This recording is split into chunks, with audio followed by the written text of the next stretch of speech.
Going broke. I am broke. Or, to put it more decorously, like a writer with more leisure time and a better credit score would, midway through life's journey, I find myself lost in a deep wood and cannot pay my way back onto the straight path, thanks to the burden of my debts and a steep drop in my yearly income. I've been broke before. It comes with a benefits package when you're a writer. We wait months for advances, years for royalties, and develop over time the incredible ability to divine the arrival of a letter carrier with a check, based on tiny collisions between air molecules. But this kind of broke is new country. I am pilgrim broke. New world, old growth forest as far as the eye can see broke. I have 90 cents in the bank, $3 in singles in my wallet, and a small pile of change on the dresser, beside my girlfriend's copy of Thomas Merton's The Seven-Story Mountain, which I've been reading before bed to calm my anxieties. Eliza is reading Stephen King's The Stand, a break from her usual fare of Leo Tolstoy and Henry James. Her financial life is on the upswing, so she can afford the diversion of a little horror. I'm too busy living a horror story of my own. My nerves couldn't take it. "Oh, God," she said with a little snort the other night, lying beside me in the lamplight.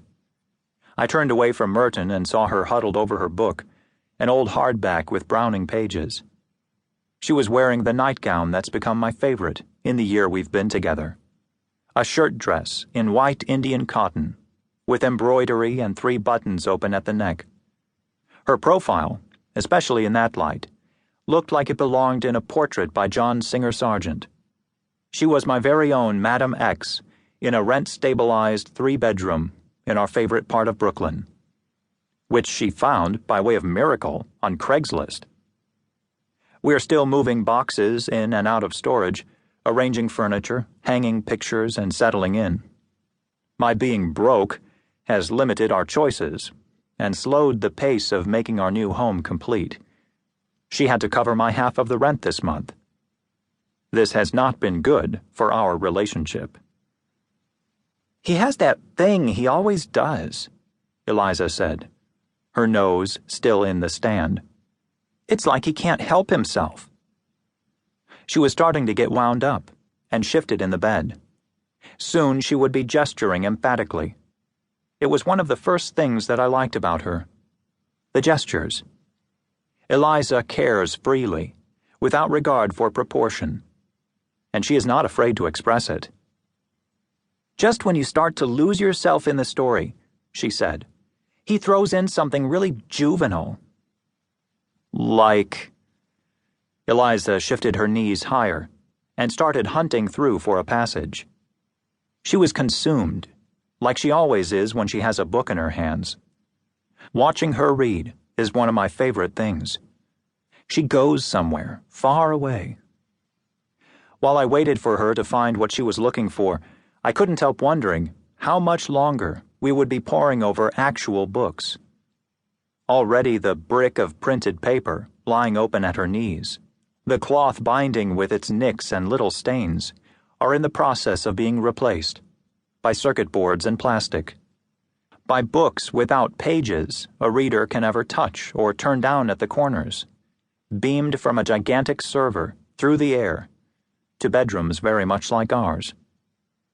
I don't know whether these changes will help keep writing alive and well into the digitized future, or if my problems are an early warning that my profession is about to go extinct. In my bedroom, anyway, we still read books, the kind they make from trees. Soon enough, Eliza found the passage she was looking for and read it aloud. "God is great," Mother Abigail said. "God is good. Thank you for the sunshine, for the coffee, for the fine BM I had last night. You was right. Those dates turned the trick." I winced. "That's pretty bad." "I know," she said, waving the book at me in outrage. "It's awful."